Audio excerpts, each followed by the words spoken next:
I'm cutting out on anybody, let me know. All right, I'm just energizing that it's going to be all okay.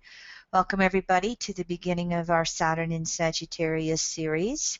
Tonight's webinar will be on the archetypes, and thank you, Leroy. As you can see, well, as you just heard, that's what Leroy's been doing behind the scenes, and he's kind of excited about it, Saturn and Sag. So thank you. Nice job. But here we go. Here's the housekeeping slides.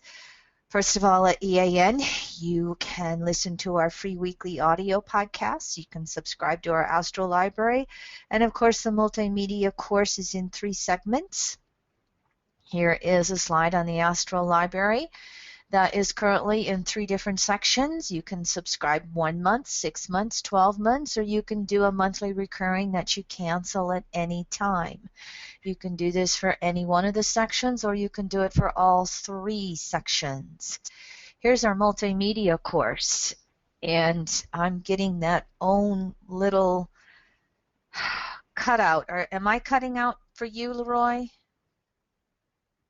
And I know he probably muted. No, you are fine, Kim. And so And you have closed out of your various programs as well, correct? Yes, I don't have anything open but my slideshow and Citrix. And you are plugged in on your laptop, right? Yes, with my brand new headset. So,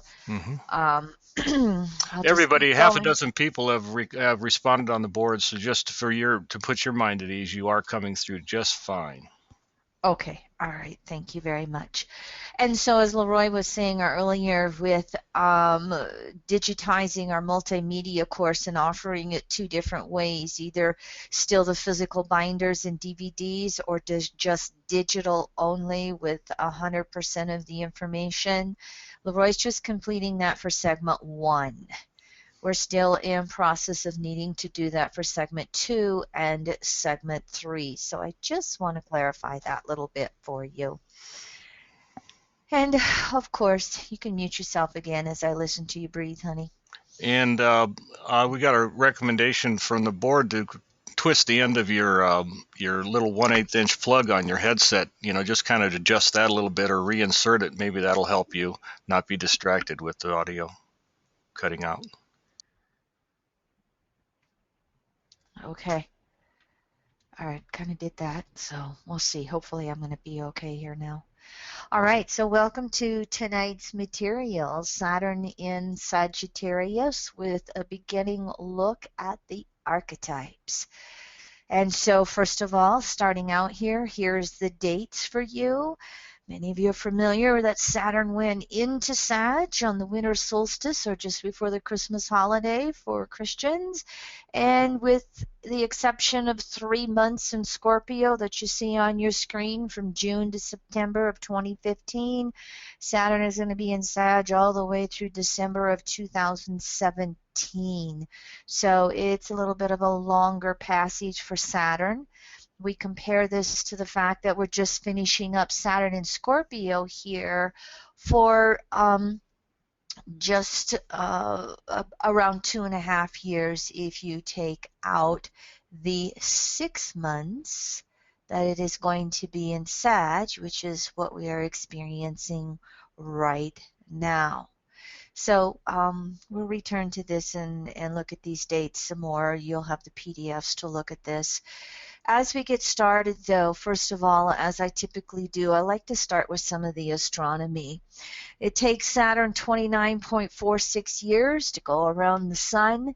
Its revolution around the zodiac occurs anywhere between 28 and 29.5 years approximately, and that averages out to about 2.5 years per sign as it's moving around the zodiac. A daily mean motion of 2 minutes, not degrees, 2 minutes. Saturn has a retrograde cycle of once per calendar year, and that retrograde is 140 days. And when Saturn turns stationary retrograde and stationary direct, it appears from our Earth-centered viewpoint to stand still in the sky for about 5 days. We'll look at that in more detail with the retrograde cycles of Saturn in our next class in this series. Saturn is the second largest planet in our solar system after Jupiter. It is a gas giant, just like Jupiter. However, it doesn't have much gravity, and I thought that was an interesting little astronomical tidbit when you compare how astrology observes and correlates Saturn as being the densest of the planets in that it deals so much with form and structure, and yet on an astronomical level, it's the least dense planet in our solar system. It's made up of mostly hydrogen, helium, which are two of the lightest elements in the universe. Saturn, like Jupiter and Earth, is not perfectly round. It is wider in the middle, and it is skinnier at its poles on the top and the bottom. Saturn's far enough away that we don't see its seasons so much, although it's kind of tilted so it would act like Earth with seasons if it was a little closer to the sun. Now, there are 4 planets in our solar system that have rings, as you can see: Saturn, Jupiter, Uranus, and Neptune. Saturn's rings are only a half a mile thick, and astronomers have actually categorized it as made up of 7 different rings. They're composed of ice, dust, rocks. These rings are held in place by 53 moons and 9 more unofficial ones that are yet to be made official. Saturn's second largest moon is Titan, and it's the second largest in the solar system behind Jupiter's major moon, and I'm not going to remember what the name of that moon is on Jupiter. And it's the gravity of all these moons circulating around Saturn that hold the rings in place and that cause the gaps between the rings. And I love this picture of Saturn. In some ways, it almost looks like Jupiter, except it doesn't have all the storms that you see on the surface. You know, the big red storm the red spot on Jupiter that many of us are familiar with. But to me, this is probably the most beautiful picture of Saturn that I have seen. Just a little bit on mythology. Saturn was the Roman god of agriculture. It was called Cronus by the Greeks. Saturn is the son of Uranus and the father of Jupiter. And Saturn overthrew his father Uranus to become king of the gods. And then he was overthrown by his own son Jupiter. And Jupiter ended up ruling as the king of the gods. And Jupiter divided up territory with Neptune and Pluto. Saturn is most commonly known, though, in mythology as Father Time. Now, when we look at the archetype of Saturn, first of all, it is passive polarity, which means energy returning back to the center.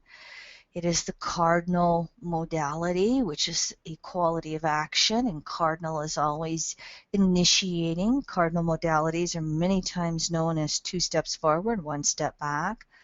And it is of the element, which is a temperament of Earth, which means it is all about the physical manifestations.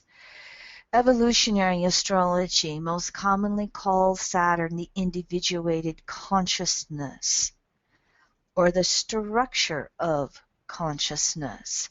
And when EA is looking at an astrological chart, and it's looking for the individuated consciousness, it'll look where natal Saturn is by house, by sign, and the aspects it makes.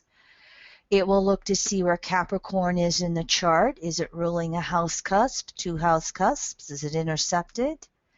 And it will look at the sign on the 10th house cusp its planetary ruler and any planets in the 10th house and what where they are by aspects as well. And another thing that we also will recognize in evolutionary astrology is that every planet is in a relationship to every other planet by phase. Sometimes that is further supported by aspect. And so every other planetary archetype in the chart is going to be filtered and defined by Saturn and its structure of consciousness.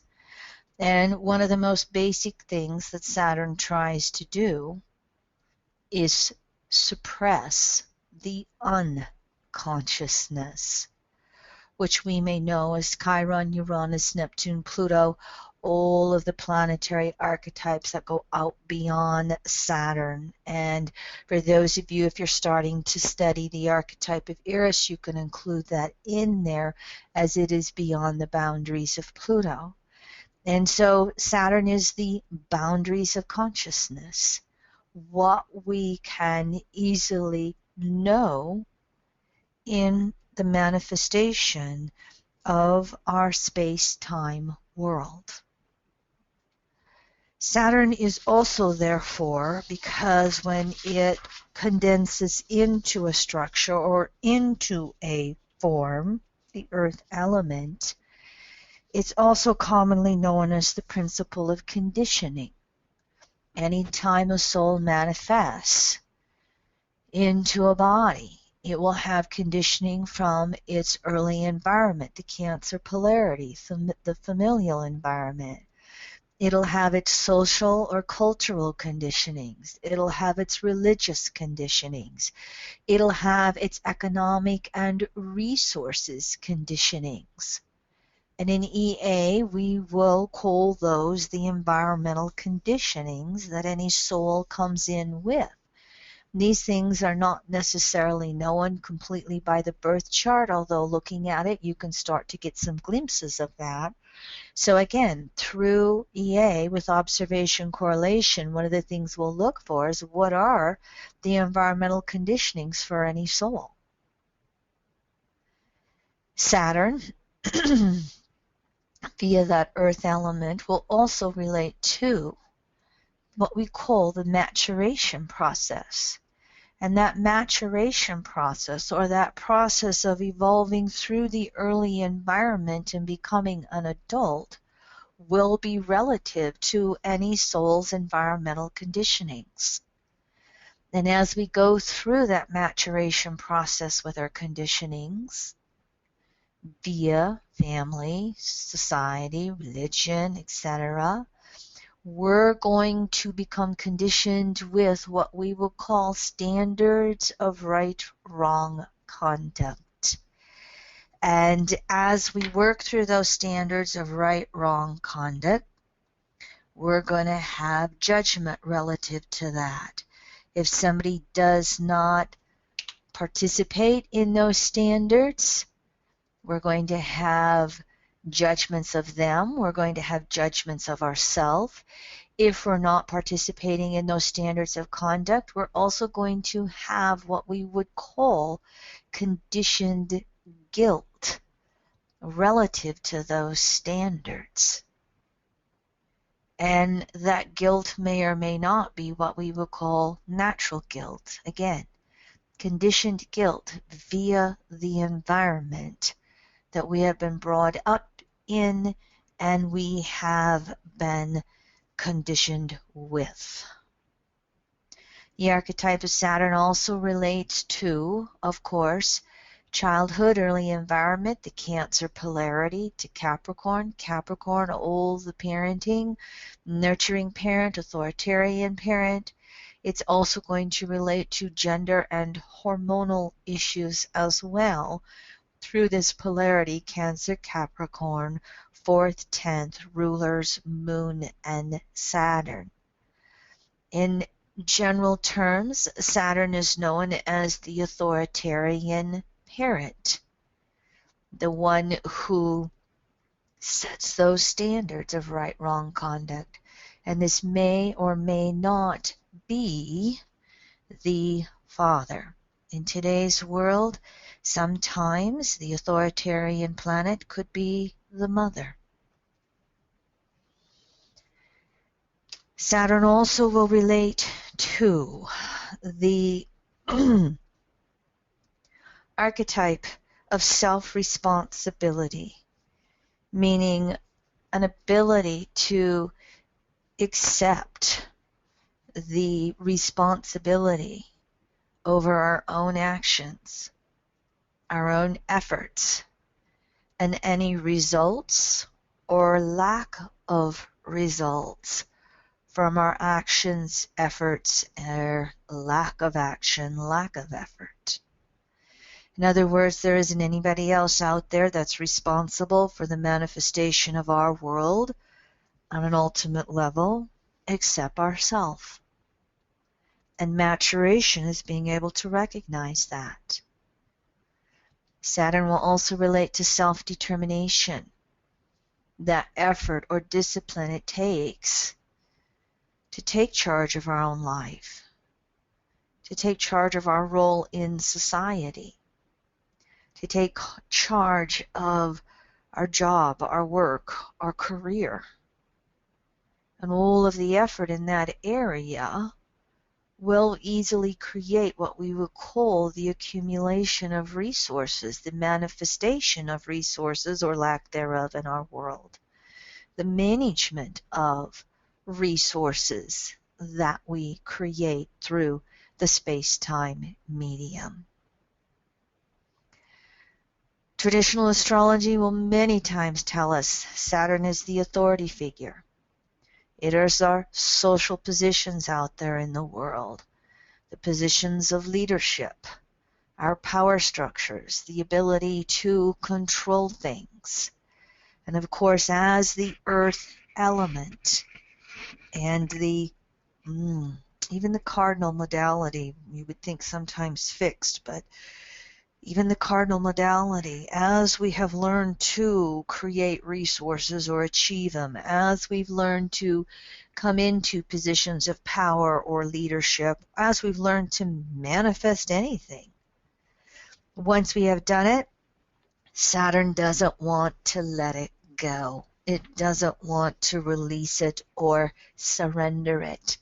And this is where traditional astrology will come up with the term crystallization with Saturn. Saturn will work through boundaries of space-time, linear time, literally. Just think for a moment where you are in your process of chronologically aging. You're not a baby anymore. Chances are those on this call are not adolescents, maybe not even young adults. We're moving through our maturity. We might be senior citizens. There is an ABC process to linear time. And sooner or later we come to the end of our linear time here on Earth.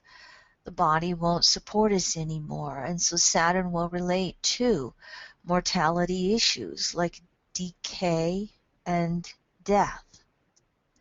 Now, on a broader cycle, that includes this principle of what we will call involution. It's passive polarity, if you remember that. Energy moving back to the center.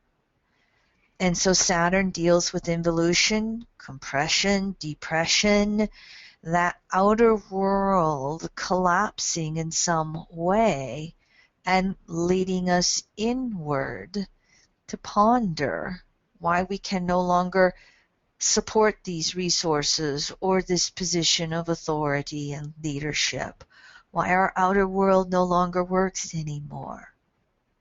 Now, on a figurative basis, when this collapses, it leads us inward to have a death and rebirth from old realities to new realities, to literally creating a new world.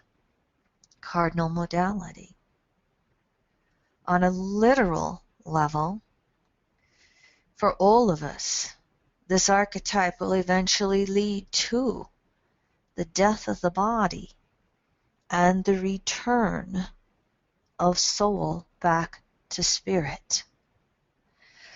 And so all of us are going to have some type of relationship with how well we think we relate to the concepts of death and dying and leaving everything in this physical form and going back to spirit.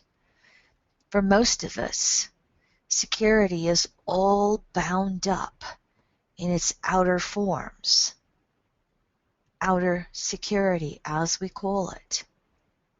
And that outer security is always understood and reflected through inner security. Inner reflected outer. And this is the Cancer polarity to the archetype of Saturn, Capricorn, and 10th house. So anytime, again, that outer world doesn't function for you, and you have involution, compression, it's sending you to the 4th house, Cancer, Moon polarity, to rebirth your inner security, to then come back out again, creating new forms of outer security. And it is a revolving door. And the ultimate inner security is being able to release the body, the physical form, and being emotionally at peace with the transition of the soul out of the body. As we have experienced those latter degrees of Saturn in Scorpio, how many you have had to work through this death and dying process with someone you know, or someone or some species that you've been very close to. All of us have been learning this through Saturn in Scorpio. I want to take a moment here and I want to just review some of these Saturn and Scorpio lessons that we're going to carry forward into Sagittarius. And by the way, as always, anytime you have any questions, you are always welcome to do the Q&A on your board. For those of you who are new, you're going to see a little menu bar that shows up, and it could be expanded, and you'll see a Q&A pane that Leroy runs, answering any questions everybody types in. If it's not expanded, you'll just see a vertical pane with an orange arrow on top. That orange arrow toggles. You click to expand, you click to unexpand it. And so you can ask questions of Leroy if you want to ask a live question or Leroy's not perhaps clear of my opinion of an answer. He can interrupt me at any time. And you can ask live questions. We ask if you want to speak live that you have a headset with a USB connection like me so that all of us can hear as clearly as possible and the recording takes place as clearly as possible.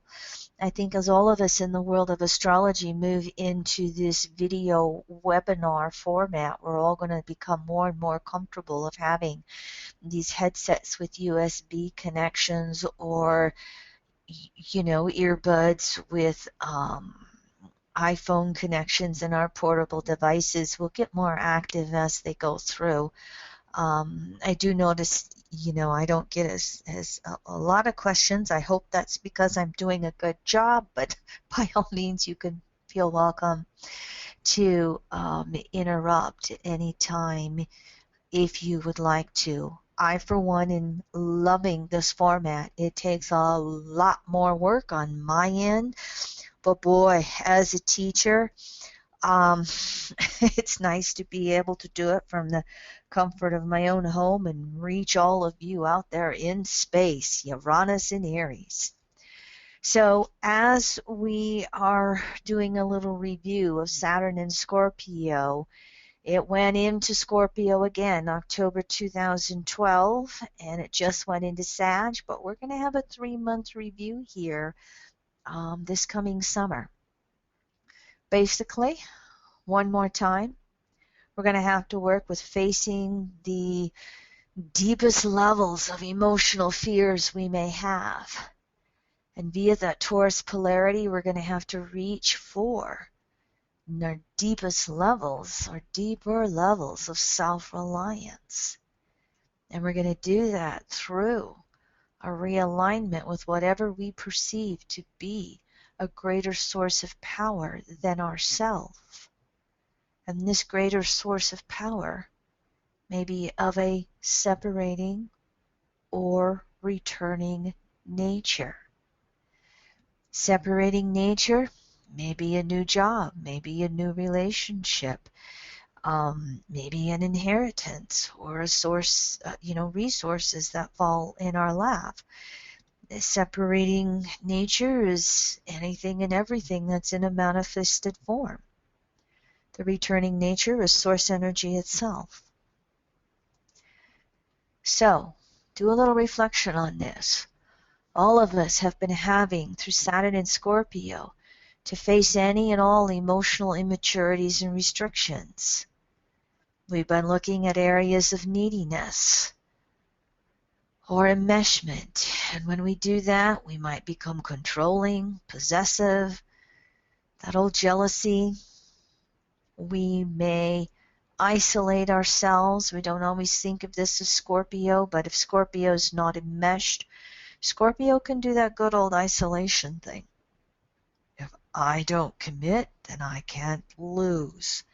Nobody can leave me. Nobody can do anything to me.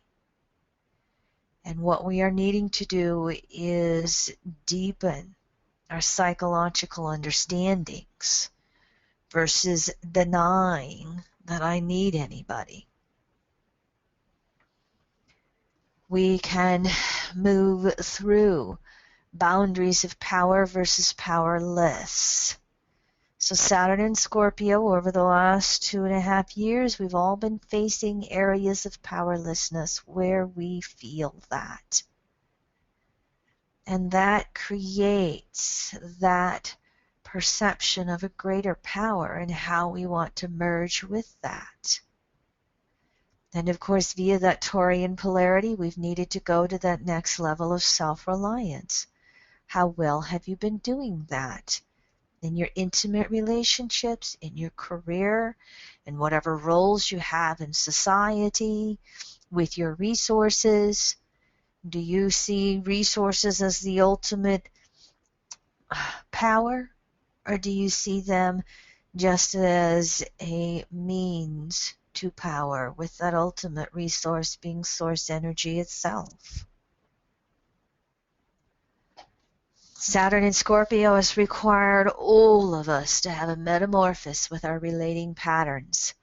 We've all had to recognize old crystallized patterns that we think still give us security, but actually represent where we're stagnant with growing. And so we've all had those goodbyes in our world, literally, figuratively. A beloved pet, a dear friend, a spouse, children, parents, jobs, resources, all the Scorpio words. And via Saturn's retrogrades in Scorpio, pointing towards that Taurus polarity, we've all had to find deeper levels of inner self-reliance in order to move forward. And I tell you what, whether you've wanted it or not, Saturn and Scorpio brought about wherever you needed to confront anything in your life. Think on that for a moment. You've all been through it. Wherever Saturn and Scorpio has been transiting by house in your natal chart. For some of us, it's about relationship commitments. Others, it's about relationship endings. Some of us may have had that famous emotional betrayals or affairs, those good old triangles that have come up to teach us greater self-reliance or what's missing in a relationship. If we've had over-identification with another for security, Saturn in Scorpio would remove that source of external dependence to again move us towards that Taurian polarity of deepening self-reliance, deepening a relationship with source energy and accepting no substitutes. And of course, one of the things that we've all been having to do with Saturn and Scorpio is deal with trust issues. And the deeper we trust self, the more we can go into the scorpionic unknown, without any guarantees in the commitment. So Saturn and Scorpio had all of us moving through trust issues. If we've had a lack of trust, we become more and more and more controlling. Scorpio, fixed modality, water, controlling emotionally. And again, polarity, Taurian self-reliance allows us to open up to trust our own intuition. Scorpio deals with the dual desire nature within our soul. And so we've had to deal with the dual desires and the manifestation of that. We've had to look at the limitations of who we are versus who we are not, what we can achieve within the space-time medium, Saturn, that is in our world, and what we cannot. And we've all had to review our separating desires versus returning desires. As we had discussed at the beginning, Saturn having to deal with gender and hormonal issues, and I do think that the racial issues belong in here as well. If you reflect back, look at how the gay marriage issue, legal issues on gender equality rights, look at how that's evolved in the last 3 years. And gender hormonal racial issues belonging in the cardinal Grand Cross, Aries, Cancer, Libra, Capricorn, Uranus in Aries, Pluto in Cap, their polarities. Look at how that has come through on almost a grassroots issue on state rights, if you look at it from the perspective of the United States. But Saturn in Scorpio, we've had to face limitations with gender. Not all of us, if we feel an emotional orientation to the opposite gender we were born into, not all of us have the resources to go through the hormonal surgeries, not to mention the physical gender surgeries. A lot of deep ponderings in that area. And for many souls, again, we have this tendency to come through a gender and build up security through it, especially in the consensus world, but it's not an absolute. Eventually we wear out the lessons in that gender and we have to move over to the other one. If we've had 10 lifetimes coming through as a female, and then we flip over to being male, we may be a very feminine male. We may be so orientated towards our female. And Kim? Yes, go ahead. While you're on this subject, we had a question on the board, and I think I'm just going to have Robin go ahead and ask the clarifying question on this 7th house versus 8th house issue. Well, Robin, are you available? I am. I'm here. Can you Hey, clarify Robin. your question for Kim? Yes, I can. I hope I'm not interrupting your flow, Kim, but it's just something that's been on my mind for so long. Mm-hmm. You were talking, my question is basically how to look at the real difference between the Saturn in Scorpio in the 7th house or versus Saturn in Sag in the 8th house. I mean, obviously you're dealing with relationship issues big time, both 7th and 8th house. You're still, of course, in that strong Scorpio archetype, so everything you've discussed. would still be present. So it seems to me to look at it more holistically, then I would be pulling in the Sag, which would then, okay, so now we're adding another layer of a more philosophical kind of thing, trying to find maybe a deeper sense of meaning somehow. I'm not really clear on that, and maybe you haven't gotten there yet, but I was just wondering if you could just maybe tell me how to look at that. Or, obviously it seems like Sag is the wild card there that's going to kind of make that shift.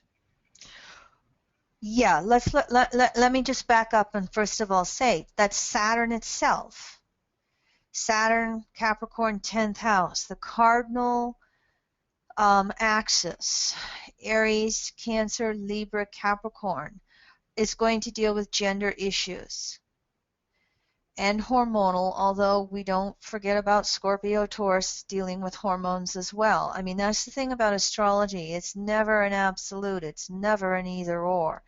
There will be generalities and there will be dual rulerships or co-rulerships, okay? But Saturn itself is going to bring in so much of the gender issues, especially Saturn Capricorn, all right? And the back and forth with that, male, female, mom, dad. Now, Saturn in Libra could bring up the whole initiation of gender exploration. Saturn Libra 7th could bring confusion around the gender issues. Am I this or am I that? And kind of, just floating with it, exploring with it, trying on this hat, trying on that hat to see where it feels right. Then Saturn moves into Scorpio and bam, we just get hit with it on deep emotional levels. And I'm this or I'm that. And sometimes I'm this and I wish I was that.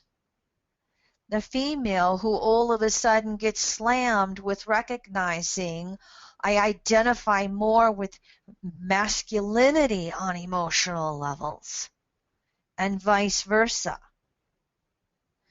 And then you move Saturn into Sagittarius, and basically there has to be an inner peace coming off of Scorpio with what we are versus what we are not.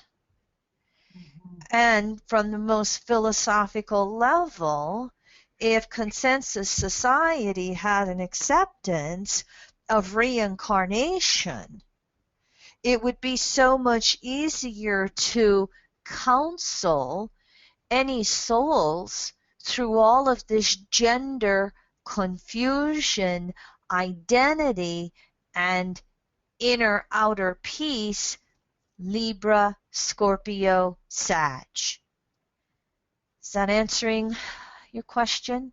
Well, I'm getting the sense and that there's, in the 7th house, there would have been more dealing with issues like of expectations than roles, like you said, or how to play, or what's expected of me, how am I to act, perhaps wanting to keep the peace more, maybe there being a fear of the imbalance somehow. Whereas, so it feels to me, and I don't know because I haven't experienced it yet, but it feels to me intuitively that Saturn entering the 8th house in Sag, even though it's Sag now, that it's even going to be in some ways even more depth, more psychological depth, more really getting to the root of it. And hopefully using that great Sagittarian, using that good intuition and far-sightedness and energy of the Sag to sort of really be able to bring clarity. That's what it feels like. I don't know if that makes Yes. And I think you're asking it more specifically through the signs and specific houses. I was answering your question more generically. Right, right, right. Okay, thank you. Okay. Yeah, no, that's fine. That was a good little clarification thing. Let me just check in with Leroy before I'll go back before I go back to what I was saying. No, you're fine on the board, Kim. Okay. All right. And so again, I was speaking, as souls coming through many lifetimes, consensus individuating, spirituating, as we call the expansion of consciousness in the world of evolutionary astrology, and how we can just in general have so much of that gender and hormonal confusion when we spent lifetimes in one gender. We've come to the end, excuse me, end of lessons in that gender, and we have to flip over into another. And it can take us a lifetime or two to actually flip over into that opposite gender. And relative to today's society and the non-acceptance of reincarnation, and therefore not being able to include that on sometimes a very practical level with counseling for these souls. Today we've got technology at hand to have hormone shots and surgeries and, try to flip it over. Sometimes maybe that's the healthiest choice. Other times it may be a procrastination of learning to have the soul be able to balance both genders within it. Because on the ultimate level, and this is a question I had asked Jeffrey Green's opinion of years ago when I was first studying. I had said, what's the purpose of homosexuality? And he said basically is all souls have to learn androgyny as they evolve. And so another way of saying that is learning to love soul first, body second. And so Saturn in its circle around the zodiac will be dealing with this issue through all 12 archetypes of the zodiac. And we'll all see it in a variety of ways in which it could manifest. Now, going back to Saturn in Scorpio, or Saturn in Libra, which was approximately 2009 to 2012, there was a huge initiation of the LBGT movement. Libra, sometimes, as we were speaking earlier, there was expectations, there was pretend to be what I am versus what I want to be, but there was also Libra being one of the cardinal archetypes and square this Cancer Capricorn. There was a huge initiation of coming out of the closet. And then as it moved into Scorpio, look at gay marriage through Saturn in Scorpio over the last 3 years. Now as Saturn moves into Sagittarius on a generic level, we may see it accepted in even broader terms. We may see a backlash from religions not accepting it, especially the more fundamental side of religions. We could see more battles with it in Supreme Courts of countries around the world. Stay tuned.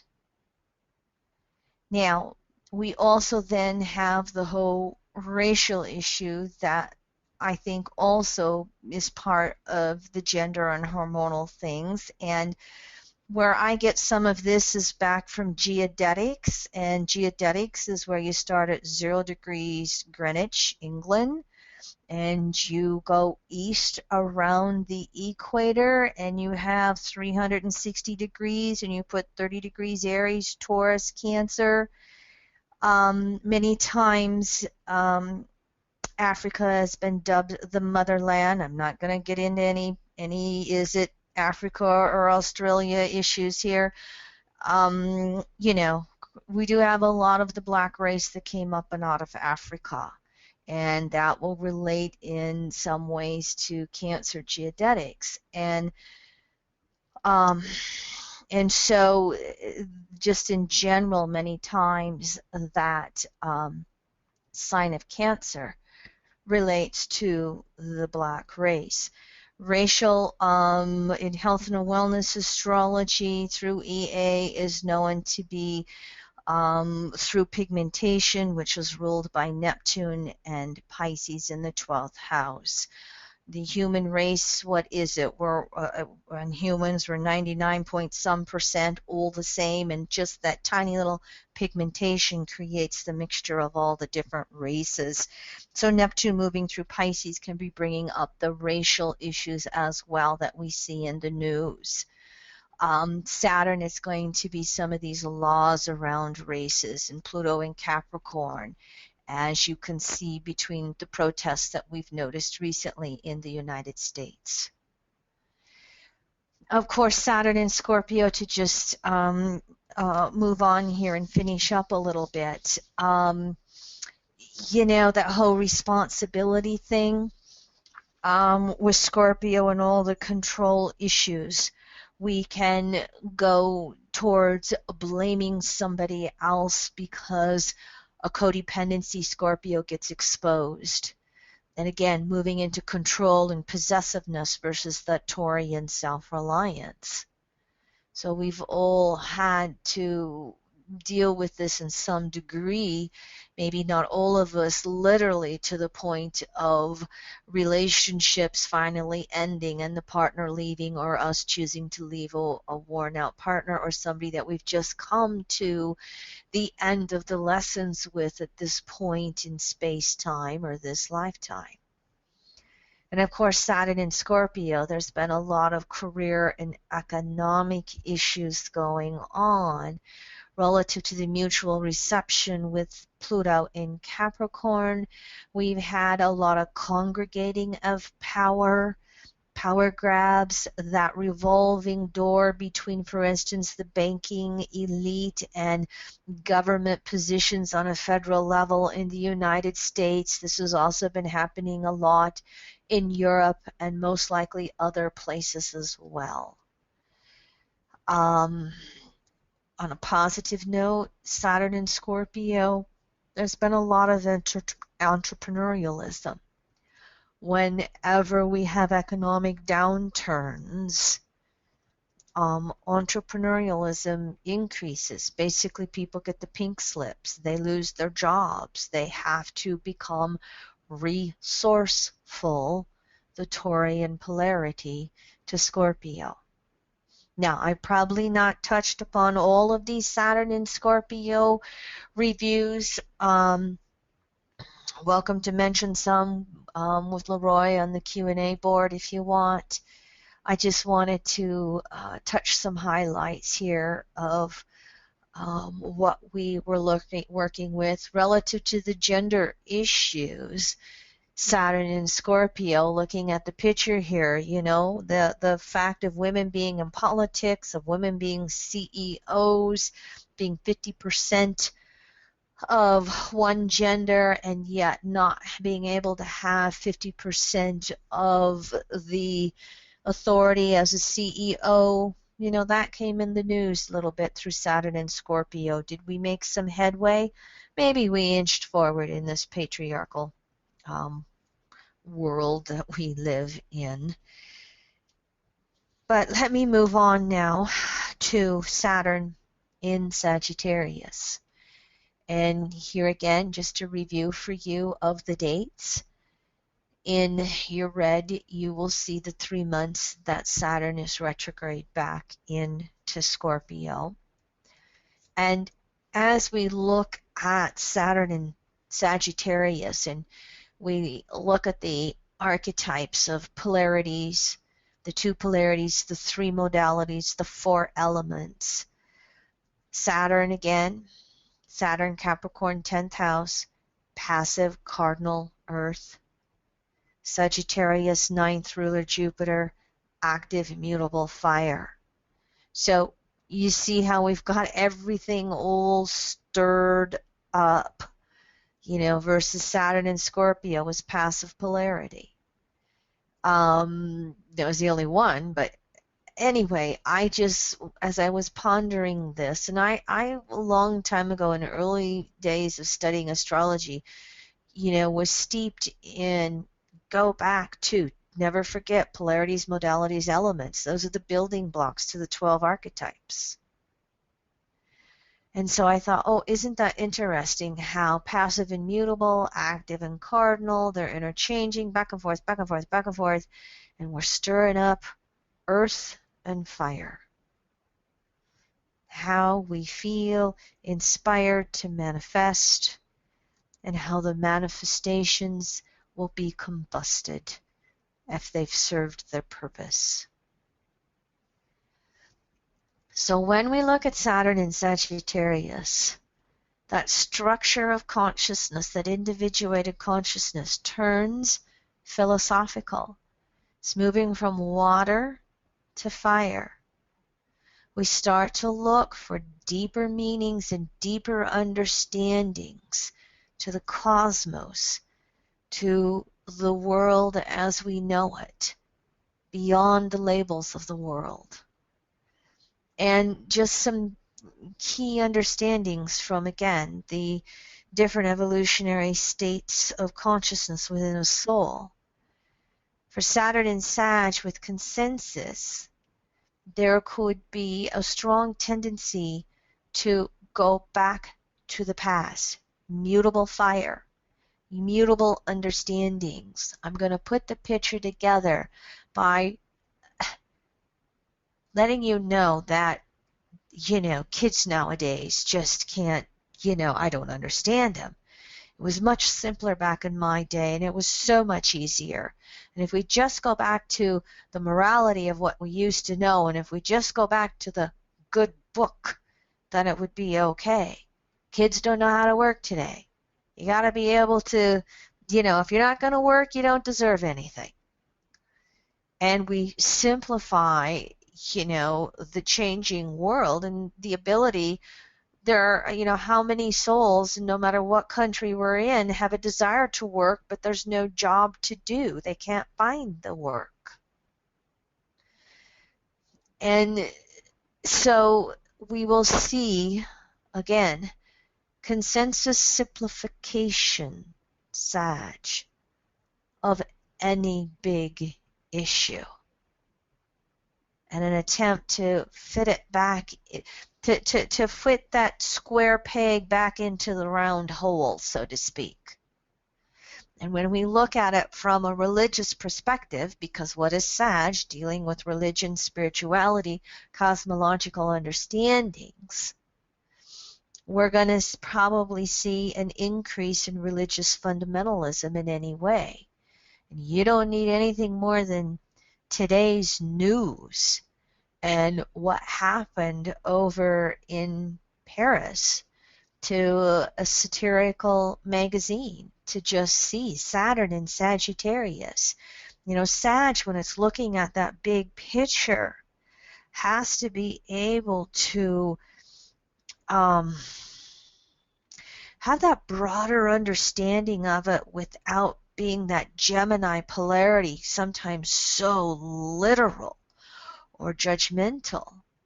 And, one of the things about Sag, as it looks at that larger picture, is an ability to laugh, an ability to laugh at self, an ability to laugh at a situation, an ability to, just calm down and, time will tell, it'll all work out.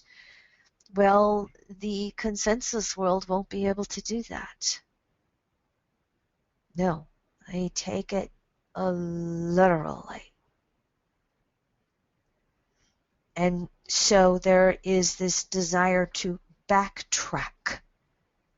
That's that mutability from consensus perspective of Saturn and Sag.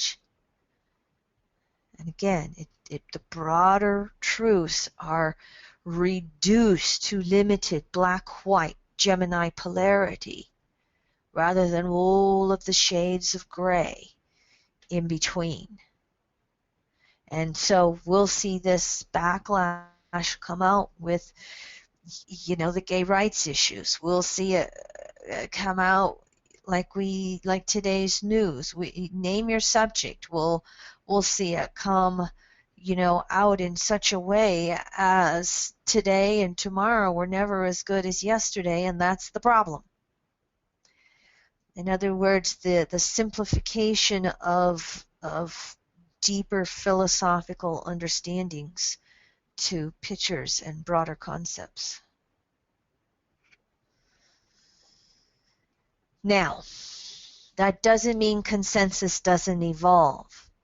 Even in consensus states of consciousness, the approximately 7 out of 10 people anywhere on planet Earth, consensus itself still evolves. Evolution is natural law. And one of the ways in which we are really seeing this happen is the Catholic Pope, Pope Francis. Now, still consensus. He's not really speaking out in allowing women to have a role in the church. But look at how he has spoke out on the gay issues. If a gay person's searching for God, who am I to judge? Quote unquote. How he's been speaking out on war and hunger. How he's the first pope to take on the name Francis, following Saint Francis of Assisi, who is the guardian saint of plants and animals.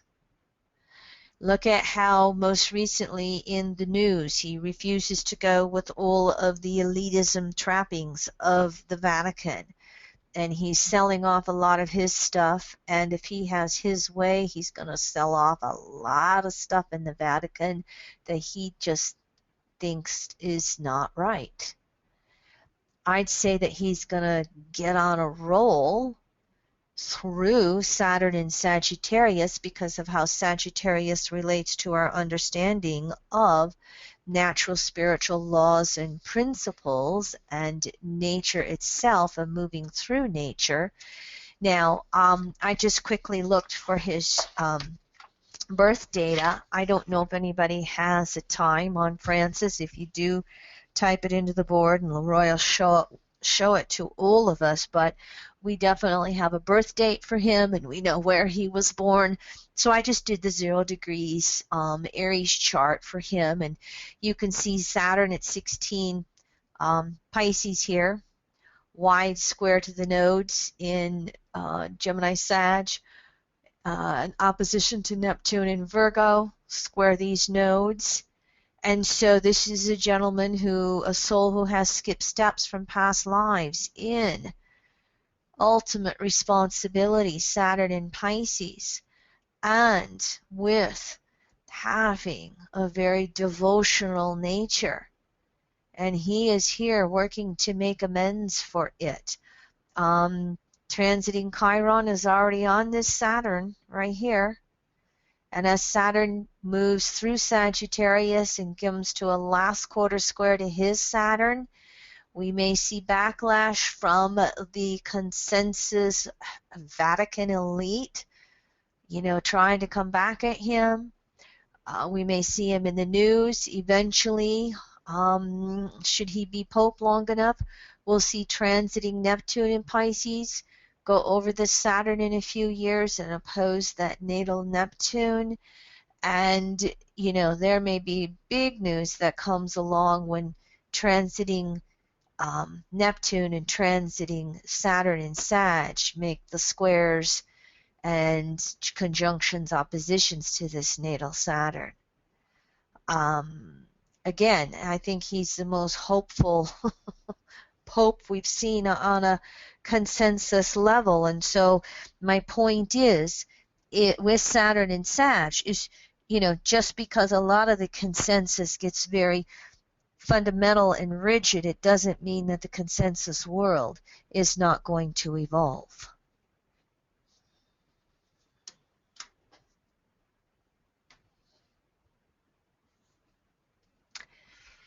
If we look at this structure of consciousness turning philosophical on an individuating nature, a lot of it is going to revolve around the things in our life that don't work anymore, that don't make sense anymore, that don't seem to give us a guiding understanding of our world. It can have that involution really turning us inward, and we can feel lost. Now, this can happen at all levels of consciousness, okay? That we can just feel lost, confused, it doesn't make sense. It can have us going inward over periods of time, asking, what's it all mean? What's this all about? Why is it happening? Why do we continue to hurt each other? And eventually it's going to spark in consciousness how distorted we are from natural spiritual laws and principles. And in the individuated state, Saturn and Sag, it will have us at some point rebelling against these consensus standards, rebelling against fundamentalism in any religion. All peoples and all religions standing up against the fundamentalist extreme of their particular religion or belief and exposing its limitations, reaching for another step towards truth. And it will have us going, wait a minute, I don't care whether you're a Christian, a Jew, or a Muslim. We all need to treat each other with compassion, with respect, etc. That will be a broad concept that slowly but surely comes out in a matter of degrees over the next 3 years. Time will tell how much. And of course, Saturn in Sagittarius from the spirituated state of consciousness really has us pondering and searching and asking and understanding what we call natural spiritual laws and principles, or natural law. And we're going to find that mystical side of all belief systems and recognize the interrelatedness of all the different belief systems. It's going to have us being an advocate for all species and for Gaia herself, the living, breathing being we call planet Earth, which is a manifestation of source energy itself. And so that spirituated state of consciousness will be out there along with individuated, speaking truth to all the dogma and really trying to evolve us forward on some level in understanding what it's all about here. This is one of my favorite quotes by Jeffrey Green. The fundamental laws or principles are the same for all individuals or cultures, Sag, but are conceived, conceptualized, and expressed in a diversity of cultural and individual ways, Gemini. And so Saturn and Sag, again, is going to have us recognizing on some level the relativity of truth, the many paths home. Here is the ingress chart for Saturn and Sag when Saturn was 0 degrees Sag on the 23rd. Oh, many of us are quite familiar with the fact that Pluto was in orb of squaring the nodes. Uranus is conjunct the south node. This is the stressor of the fundamentalists, the haves and have-nots, those who want control, the rebellions on all levels of consciousness. The fact that Saturn, as it entered Sag, was in orb of a square to Neptune in Pisces, and all the stress and tension of all the many different beliefs on planet Earth and who's right and who's wrong, and Mars coming within this orb of that opposition to Jupiter, of me versus them, me versus you, all of that energy that's going on. Mercury was an orb of squaring the nodes. In other words, Saturn in Sag can be quite hopeful, but it's getting a big jump start to a lot of tension and chaos and rebellion and fighting for control and confusion and defense of self going on planet Earth. This is a very interesting chart. You can come back to this chart again and again and again over the next 3 years, all of the time that we have Saturn moving through Sagittarius. And, you know, you can track it as a natal chart and just track its aspects as it goes through here. And if you use the 30-degree dial, Saturn at 1 degree, Saturn at 10 degrees being 30 from Mercury, Saturn at 13 degrees squaring Chiron and feeling the wounds from that, and can we heal any wounds? This is a chart that you can follow if you want to track that type of energy as we're moving through Saturn and Sag. The structure of consciousness has to evolve and expand through Saturn and Sag. If we've learned those Scorpio lessons, reality is going to reflect those deeper and deeper meanings and understandings of life. We're going to have a inner peace and guiding sense that I'm okay even through the chaos on planet Earth. If there's been any areas where we've suppressed those Scorpio lessons, we may have the loss, we may have the confrontation, we may have an intensity somewhere in our life that has us trying to search for the deeper whys, the deeper understandings and knowings. This will be revisited in June through September of 2015 when Saturn retrogrades back into Scorpio. So we're all going to be questing to know the truth and how it reflects into the manifestation of the world, how it reflects into the reality of the world on a collective level, on an individual level. And to whatever degree we don't understand, or we're buying into our security, or we are collapsing into fear, we're going to want to buy into our status quo in order to feel secure. We're not going to be able to look at a truth in some way, and we're going to want to buy into our quote-unquote lie.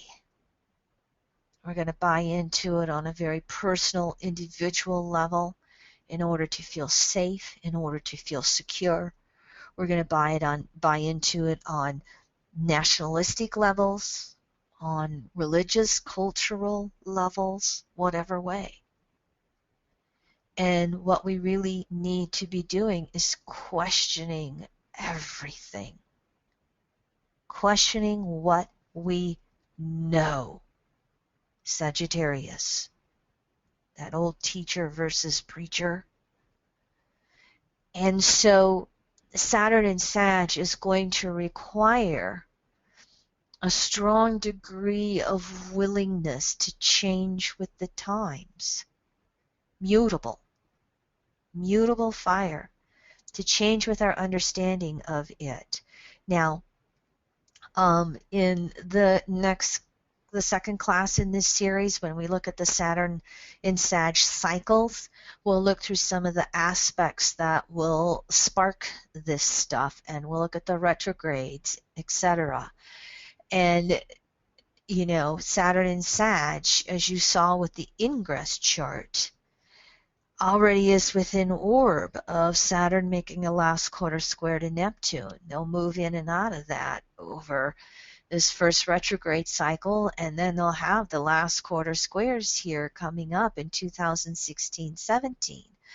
So the early passage of Saturn through Sag, there can be a lot of questing for truth. There can be a lot of confusion around it, or there can be some deep inner compressions and depressions and sadness at the world not being able to recognize that we can't fight our way to peace, for instance. And so, how is your own individual consciousness really working to have a deep enough, broad enough understanding that you can be a spark of light through these troubled times?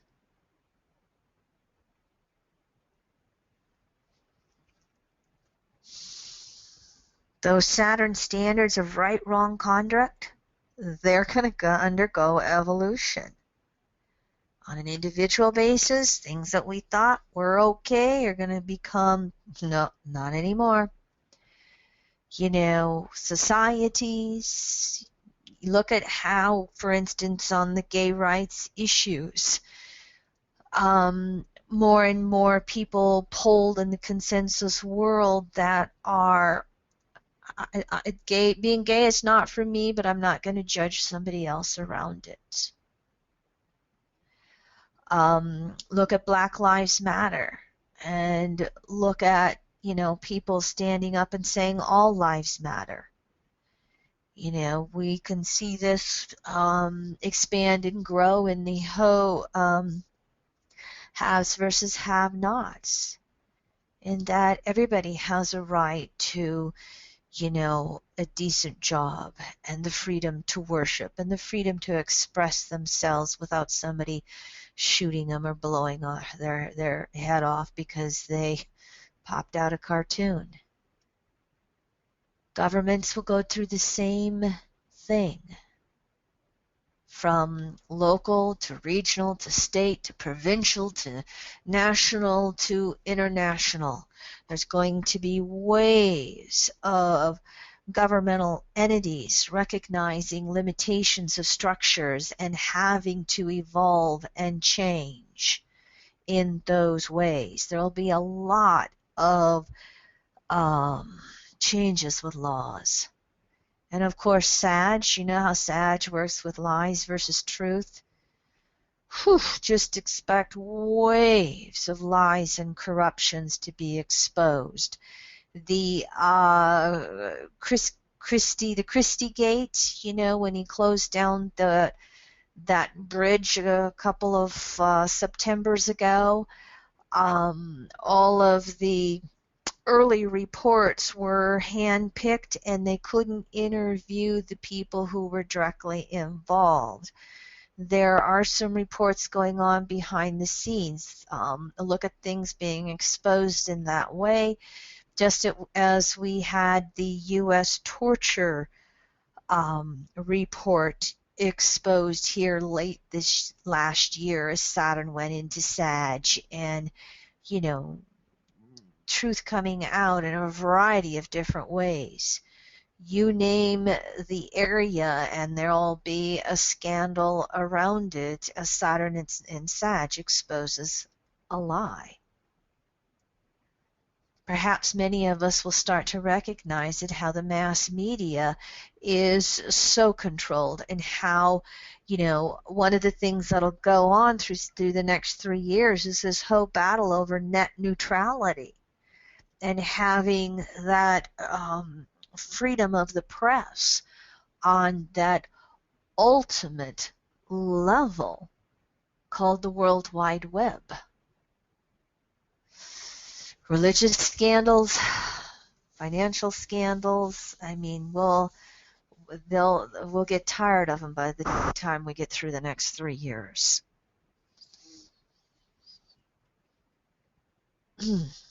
We'll also have those standards of right, wrong conduct undergo evolution.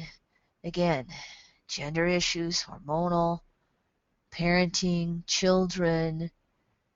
This is a time period where we would actually hope to have a maturation to a lot of our individual wounding, because Sag is going to spark the intuition. It's going to spark a deeper understanding of our parents, of the parental familial patternings we've come down through over lifetimes, not to mention just this lifetime.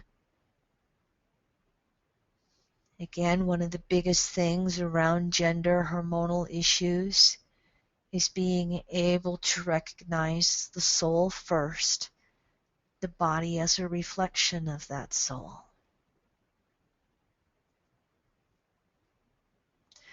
I found this quote by Bill Clinton. I've never heard this quote, and I'm not advocating yes or no Bill Clinton, but he was an 11th house Pluto, and I thought this was pretty good.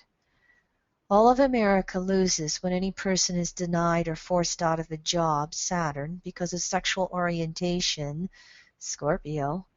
Being gay, the last time I thought about it, seemed to have nothing to do with the ability to read a balance book, fix a broken bone, or change a spark plug. Sagittarian quote. So, on whatever degree, we're all going to expand our understandings. Saturn and Sag, laws are going to make metamorphic leaps from the standards of right, wrong conduct, or we're going to increase in rigidity. Stay tuned, country to country, culture to culture, group to group, religion to religion, government to government. And I have a lot of Sag in my chart, and I've always been a collector of philosophical quotes. And I thought, oh, this is interesting. I found these that you can see on your screen, left to right, looking at the brutality that's went on and how the police issues are coming in the news in the United States. And thank you, international listeners, for my U.S. examples, although the middle one isn't. On the left, this isn't freedom, it's fear. We're holding a gun to every citizen's head and calling it security. And of course, many of us may be familiar with this coexist symbol, familiar with it being New Agey. Look at the bottom of this screen. If you can't read it here, the new Middle East Union flag, MEU for 2050. I've never heard of this, Middle East Union. I don't know who they are, but the picture attracted me, and the words attracted me, and I'm going, oh, this is interesting. It's not New Agers United. It's the Middle East Union, whoever that is. And this is how my mother raised me. I was raised as a Lutheran. We never were in church every Sunday, and I had this philosophical little mother who said, you don't have to worry about reading the Bible, you don't have to worry about all the details, you just have to know one thing. Do unto others as ye would have others do unto you. Treat others as you would have them treat you. And I heard this, day in, day out growing up. And so I think that this is a kind of synopsizing a lot of what we're looking at with Saturn and Sag from, again, consensus, individuating, spirituating. One of the things we'll be looking at also is insecurity, Saturn, know-it-all, Sag. And if we have confusion through Saturn and Sag about what to believe, we're going to compensate for it, we're going to exaggerate for it. Sometimes we'll not know what to do or how to act, and we're going to pretend that we have it all together.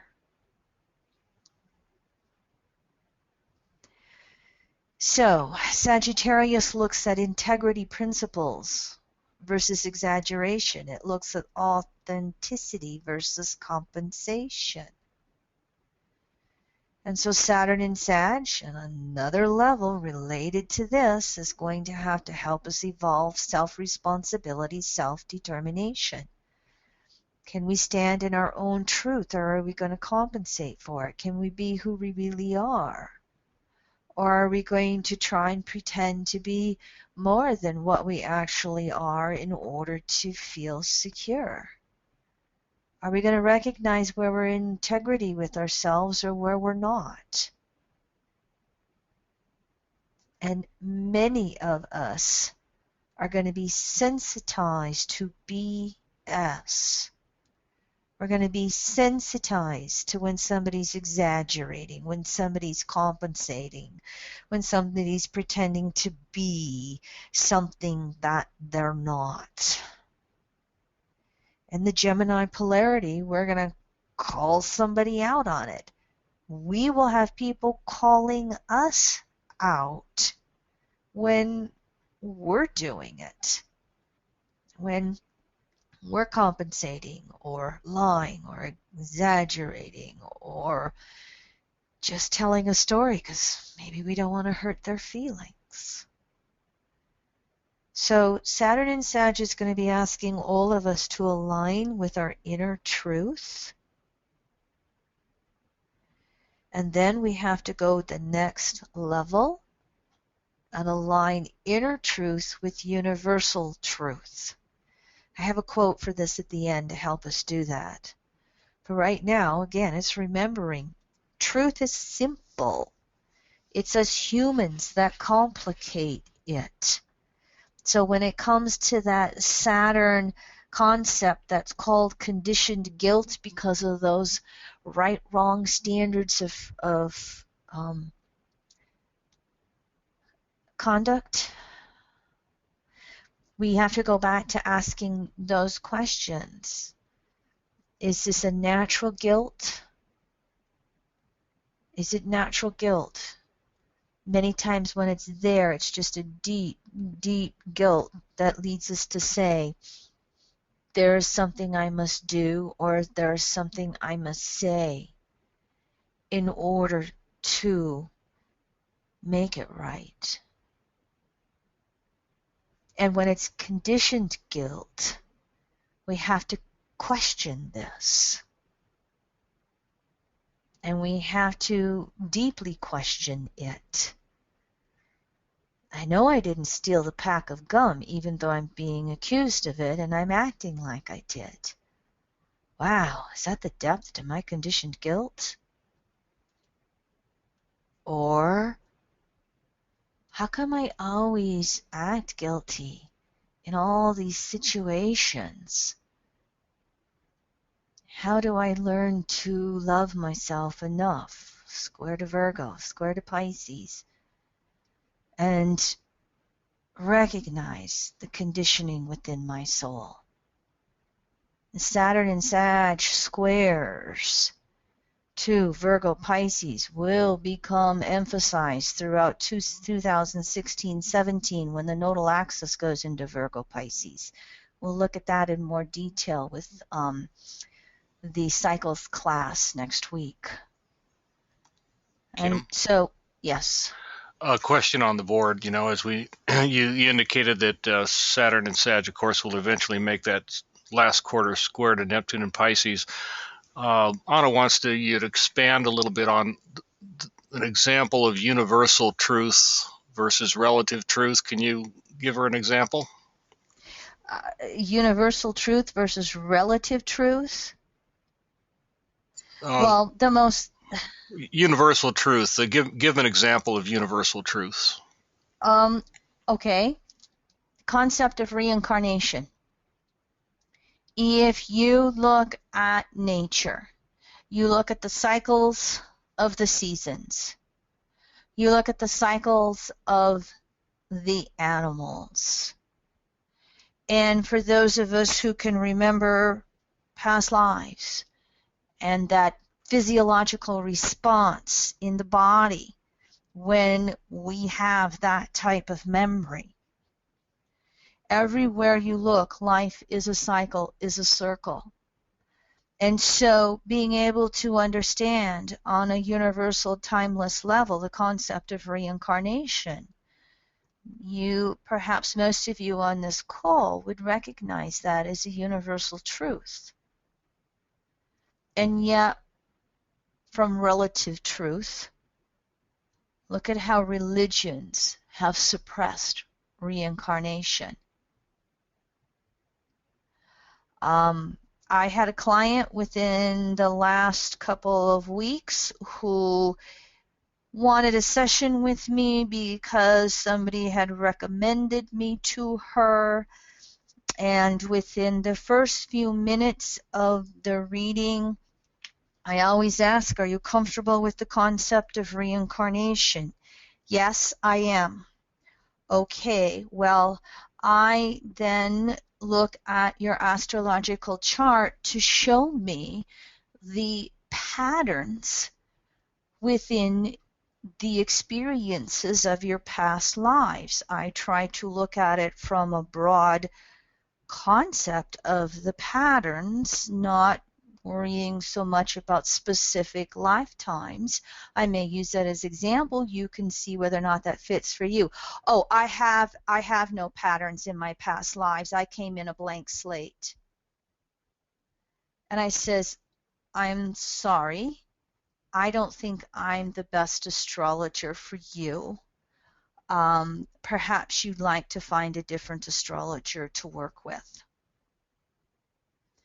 And it wasn't quite that gentle. The conversation went a little more directly. And I was ready to end the session, end the call, and they felt challenged just enough that I ended up doing an hour-long session with them. But there was somebody whose personal truth was very mixed up. Believed in reincarnation, but they came in a blank slate, and I didn't want to hear about any past life patterning. And I just honored my truth and said, I'm not the right astrologer for you. And they backed down. And I then worked to adjust my language. Sagittarius, I have a slide for that coming up here. I worked then to adjust my language in as broad of terms possible, and I didn't go into, well, perhaps there was a lifetime of this or a lifetime of that. I did more generalizations, but I did not shy away from the past life patternings relative to an understanding of reincarnation as a universal natural law. So, Nor did you that was a good enough compensate. example for you. Nor did you compensate or gloss over your own belief. Correct.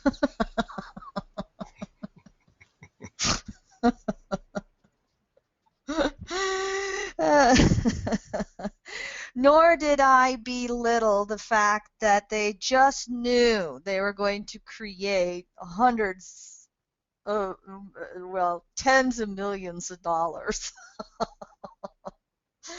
Oh, it was a very interesting session, let me say that. And I'm not remembering any details of the chart right now, but that was the whole point of a relative interpretation of personal truth versus universal truth, and how even some of our own inner truths, our own personal truths, can be a dichotomy within ourselves.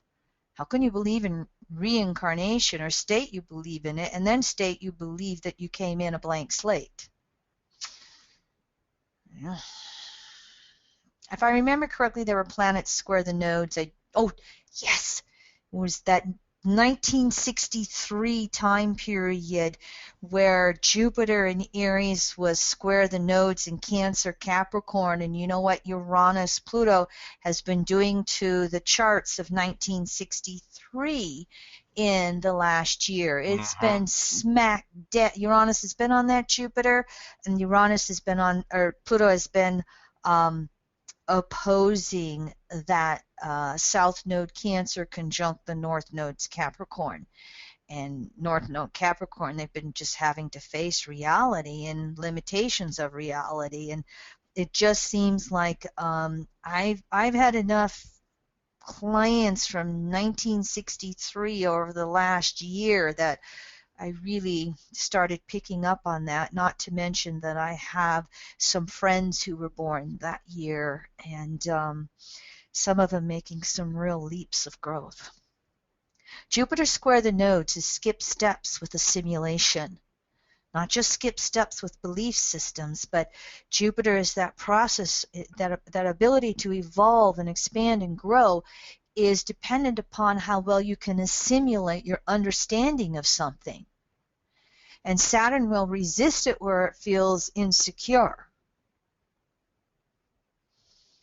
And we'll have that exposed to us in some way in order to move beyond it. I'm going to take a drink of water here.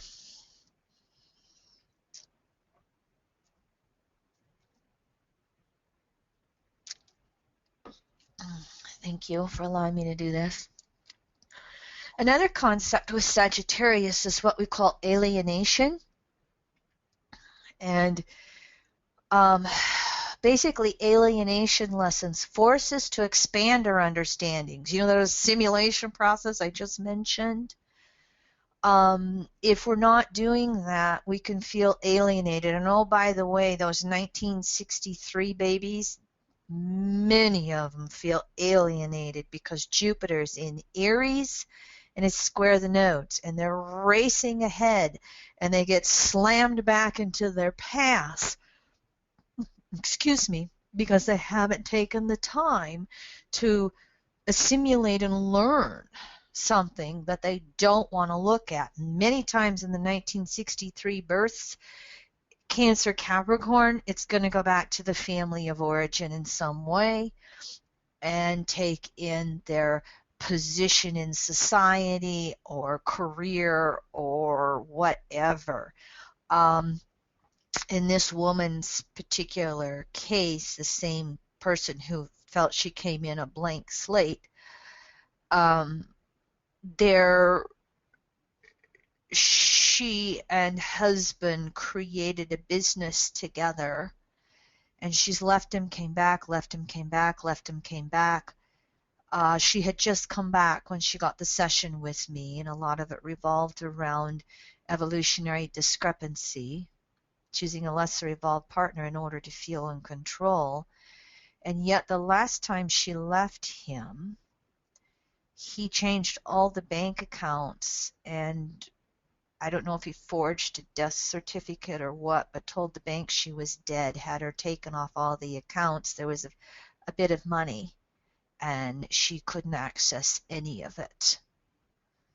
And so now there's another round going on, and we'll see how all of that turns out. The houses where Jupiter square the nodes fell had a lot to do with the fact that it brought up the intimate partner, and it brought up Jupiter square the nodes resources, etc. So that alienation is, again, we will get alienated from our culture in order to find our tribe or our truth. We'll get alienated from family, from lovers, from society. It'll come in all kinds of ways. We'll just feel different. I don't fit in. And it is the way that we have a catalyst to be questioning truth and looking for truth. And with Saturn and Sag, again, security is going to be linked to our personal truths. And wherever those personal truths are limited, that limitation will be exposed to get us to go to the broader level of truth. And as we go through that process of understanding, the alienation fades away. We find those who understand as we understand, even if it's not the ultimate truth, but we're just another step on the way, or another ripple of the pebble in the pond increasing. Alienation also happens because we've got to learn to trust our gut. Sag, intuition, right brain. We've got to learn to trust intuition when planets go through Sag. And Saturn's going to be coming off of whatever those conditionings of right, wrong conduct are. And so we're going to have the discomforts whenever our standards of conduct are not aligned with truth as we sense it. And that's going to be exposed, and we're going to have to break away from where we compensate again to those standards in order to feel secure. And on that ultimate level, one more time, we have to learn the relativity of truth, that there's many paths home. And this last sentence right here, learning the relativity of truth, the Gemini polarity, this is why I put this picture in here. There's so many of these different belief systems that are just going to be going. How much longer are we going to bomb each other? There's going to be those factions, whether you call it the liberal side of any belief system, whether you call it the mystical side of any religion. There's going to be those factions that are going to start coming together. That coexist banner that I had for the Middle East Union, we're just going to find various groups of people in countries all over the planet where the Christians, Jews, and Muslims are going to stand together and call out the extremes of the fundamentalists. We'll see how far we get along that path as we go. Saturn in Sag. Sag is always trying to take those deeper cosmological understandings. It's always trying to take the right brain and drop it down or move it through Gemini polarity into how we communicate what we sense and know. So as we go through Saturn and Sag, there's going to be, again, language and communication lessons. We'll have the truth versus lies exposed within our world on a collective level. We'll have those that miscommunicate and, blow things up all over the place. But all of us are going to be learning to evolve the way we communicate, the way we speak, the way we understand each other. Look at what happened in Paris today. It was a satirical magazine, a comic, I'm saying comic generally, using the world of comics to expose limitations and rigidity of beliefs. And, look at those who could not take the joke or laugh. This literally is what's going on here. And what's breaking out in the news through all the loss is, those who draw comics all over the world standing up in unison and, coming out with even more of it. Just the many standing up for the ones who lost their lives today. So what you would want to be doing over the next few years is asking yourself, how do I speak this in such a way that others can understand what I'm saying? How do I really listen to what another is saying? Can I honor those who think differently than me? Is there a common ground? Can I find my humor? Can I, take a deep breath and relax versus Saturn being so literal? And of course, we've all heard this concept of seeking to understand first. I like this quote by Larry King. I remind myself every morning, nothing I say this day will teach me anything. So if I'm going to learn, I must do it by listening. And that's how we will be able to really move through a lot of these communication lessons in our world. Many of us know that concept of Sagittarius being lessons in excess. If one potato chip's good, the whole bag is better. So Sag can have this tendency to just go overboard in any area. Versus learning how to do that Saturn, maturation, take responsibility. Okay, do I have the willpower, the self-determination to put the bag of potato chips away after I've had 5 or 10 or whatever? Can I throw the bag of potato chips away because I know they're not good for me? So all around us in various situations, not just food, but the good old beliefs or resources or familial patterns, we might go overboard. And can we recognize that and bring it into balance? So addictions could come into the news as well with Saturn and Sagittarius. Somebody who goes overboard and doesn't know how to apply self-determination and self-responsibility. Someone who doesn't know how to balance. So we have to have that self-responsibility of bringing the excess into balance. And we also need to have self-determination in order to focus. Because Saturn and Sag, we could just be floating. Oh, hey, I'll worry about it tomorrow. I really just need to be able to relax. We take the humor and the fun to excess. I just want to have a good time. It's my day off. I don't want to do my laundry. I don't want to have to pay attention to a car that's broken down and doesn't work. That's our teenager who has some Sag in his chart.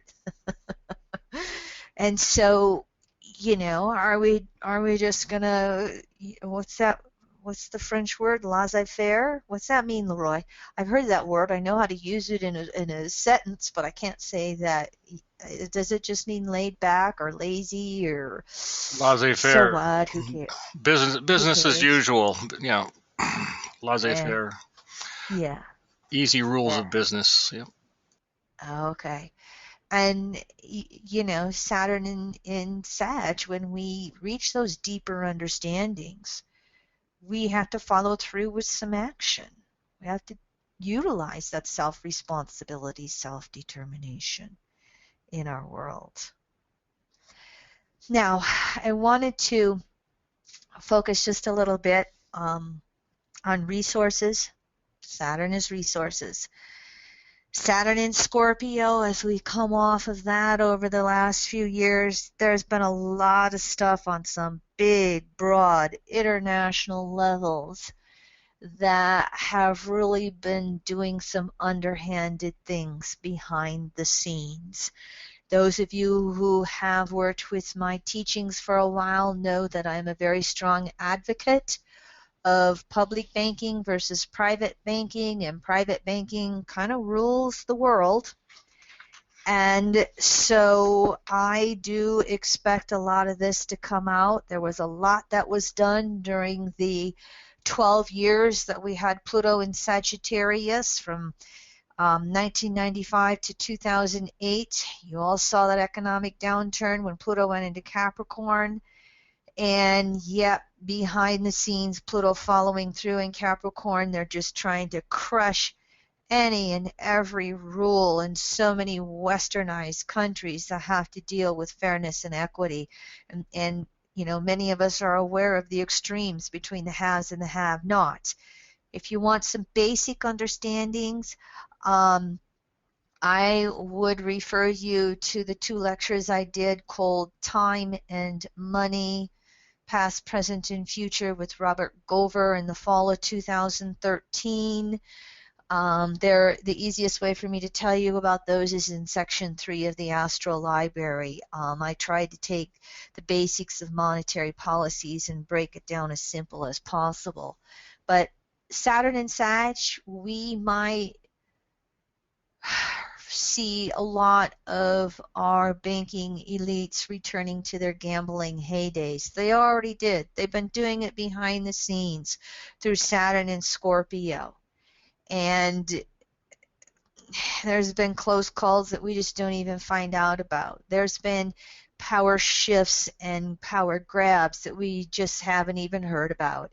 Saturn and Sag, it's going to be a question of how much of it's going to be exposed. You know, governments have been giving their power away to the banking elites all the way through Pluto in Capricorn.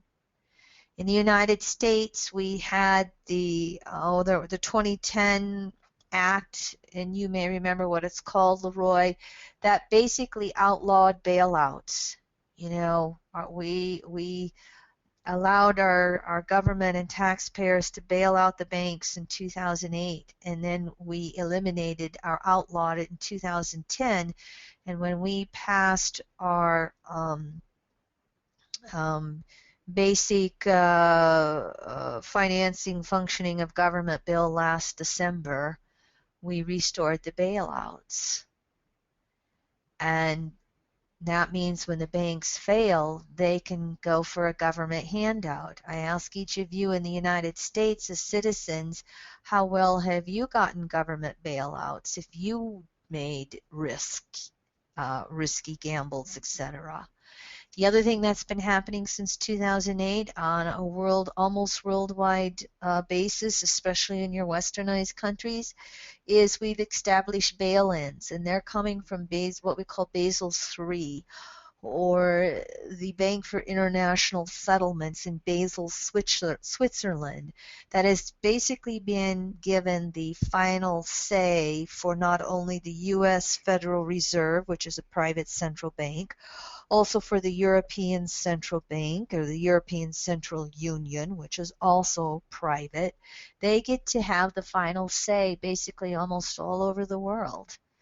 And what a bail-in means is that if a bank takes risks, gambles, goes belly up, a percentage of the cash deposits of its depositors can be compensated, and you get bank stock in return, but they're basically going to take your money, my money, to pay for their gambling losses.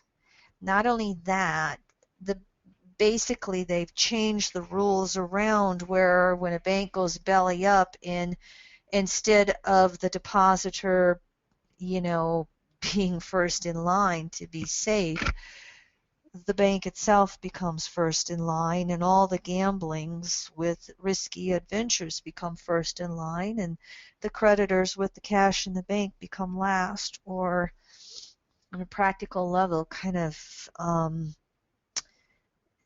is left out in the cold. Put your money in credit unions, put your money in community banks, wherever you may be. A lot of this is really being played with right now, gambled with the downward turn of oil prices. Saudi Arabia is getting all the attention in the news, but your alternative media is basically saying that this is going on with the U.S. and Saudi Arabia, because behind the scenes, they're trying to bring Putin down. They're trying to destroy the Russian ruble. And They can do that for a while. The problem is that for the US, it could really backfire because so much of our big banks play the derivatives market. And they're doing it with oil commodities, betting whether the price will go up or down. And our oil commodities in the derivatives market is equal to the entire US debt. And if one goes down, US, Europe, wherever, they can have a very strong domino effect. And stay tuned. This is something that could really shake things up pretty fast. And I'd say Saudi Arabia is playing with the US in addition to Russia. So Saturn in Sag could have that exposure of truth with our monetary systems. And we basically have two types of monetary systems. We have public central banks that return the interest back to the government and its people. Public is known as BRICS. That stands for Brazil, Russia, India, China, and the S is South Africa as it's waking up and starting to do that. And you can see listed here in your lower right the percentage of banks in each of these countries that are actually public banks, be they local, regional, or federal. Private central banks are basically, again, exactly that, private central banks that loan money to the government to be paid back with interest by the people. Private central banks, US, EU, Australia, and Canada, although you can see when they were public and you can see how the private central banks had their way in these countries. The Bank of England, where banking started once upon a time. I see this to continue to expand through Pluto and Capricorn. I think that as Jupiter moves to Capricorn at the beginning of the next decade, I think as Saturn moves into Capricorn the beginning of the next decade, this issue is only going to grow because private central banks are not sustainable. Eventually, it's like a pyramid scheme. You have to keep putting more and more in because when you loan the money without loaning the interest, you have to keep loaning more and more to have the interest to pay it back. It is not that hard to understand banking principles. If I just, it's my private soapbox, it's my public soapbox, I just really advocate you through Pluto and Capricorn to understand how financial systems work, how monetary policies work, because it's only through the grassroots understanding of it that the power to the people can come back. So, moveyourmoney.org, publicbankinginstitute.org. I really see this Public Banking Institute growing. This is a U.S. organization. If you are in the U.S., I would definitely encourage you to become a part of this group. You can actually join them as a member and support them on a grassroots level. And you can check out and see if you're in the United States where your state is in supporting public banks on a city, county, statewide level. And if you're an international listener on this class, you can go to the internet and start searching for in your country as well. Find out for yourself, is your country a public central bank or a private central bank? And what's happening on a grassroots level in your country, and how can you be involved in changing this? How can you be a part of exposing the truth as much as possible? Finally, the last thing that I just wanted to touch upon for everybody, again, you'll have the PDF here, is on the health and wellness level. Saturn rules skin, skeleton, vertebrae, spine, spinal disc, bones, knees, teeth, osteoporosis, arthritis. Saturn is decay and death. Saturn rules the B cells and T cells that emanate from the bone marrow that go on to create the health and the immune system. Saturn has co-rulership with Jupiter. Jupiter in Sag. Pituitary gland, called our master gland. Thyroid, how we metabolize and assimilate. Prostate for men. Many of us are familiar with Saturn ruling issues of where we have crystallization, frozen, paralysis, where we have depression and exhaustion. Saturn specifically has rulership of calcium, magnesium, phosphorus. Notice how we've had calcium in the news for a while? I think Saturn rules vitamin D as well in my world. Now you notice how magnesium has hit the news and it's become the new deficiency mineral, and how so many diseases may just simply be a magnesium deficiency. And if you don't have enough, you can have trouble sleeping. You can have trouble with the nervous system. They're just coming up with all kinds of stuff related to that. Saturn in Sag, truth coming out. Saturn rules the outer layer of the root chakra. Outer layer Saturn crystallizes underneath, or in the middle layer is Uranus. It's what starts to vibrate when we start to heal ourselves and raise the Kundalini. And the core of the root chakra is Pluto, which is the soul and survival itself. So this is where Saturn has rulership of the anus, hemorrhoids, and feces. Saturn in Sag, we're going to look for imbalances in the orbs of the pancreas. Look for pancreatic cancer to rise in the news. Thyroid, both hyper and hypo. Pituitary, prostate. Again, there's co-rulership with Jupiter and Saturn's in Jupiter's sign in these areas. Liver, Jupiter is specifically that ruler of the liver.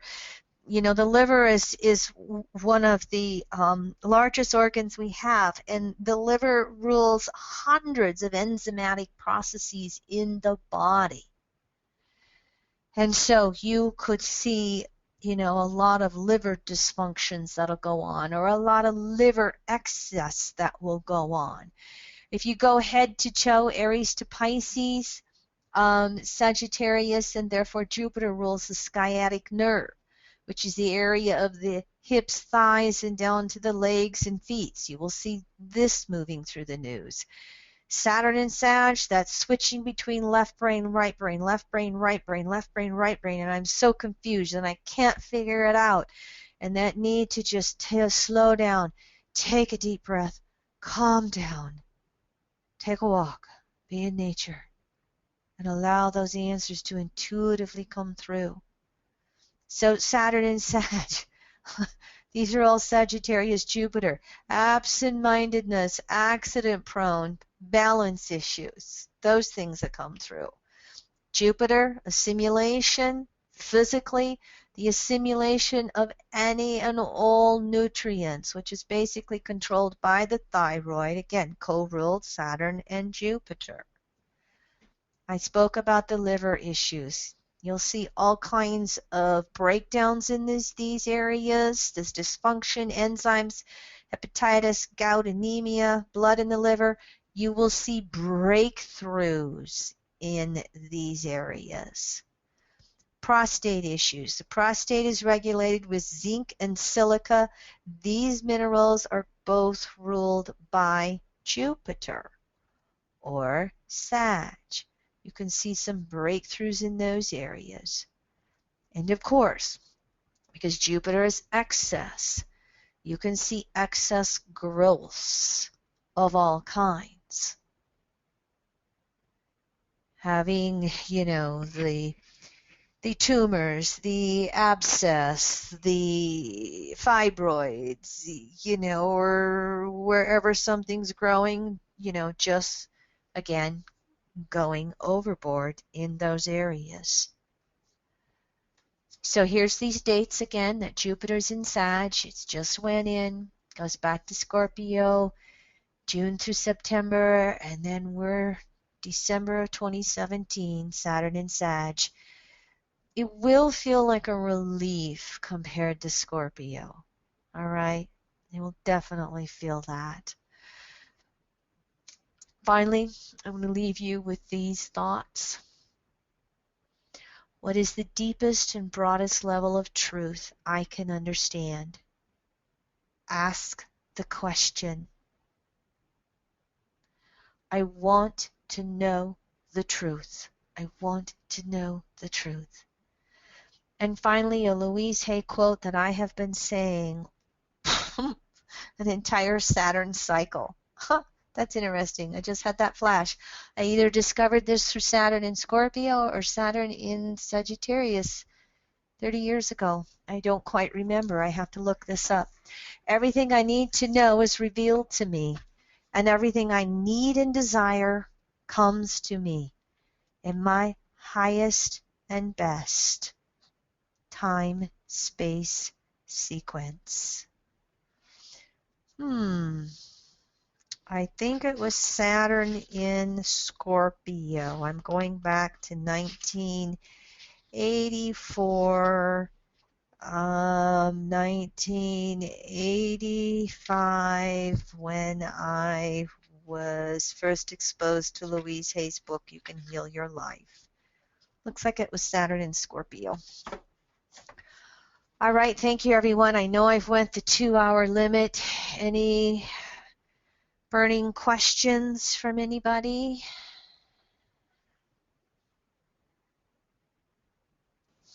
Nope, good job, honey. You're clear on the board. All right, everyone, we are going to do part 2 of this Saturn in Sag series next Monday evening. This is where we're going to look at the cycles. We're going to look at the Saturn retrogrades in Sag. We're going to look at some of the major aspects with Saturn as we go through its transit, and I'll also touch upon that whole Saturn cycle of its returns, and I'll briefly touch on those squares and oppositions. So thank you very much, everyone, for tuning in to Studying with Leroy and I. I hope this has been very helpful for you. And stay tuned for the PDF and audio video to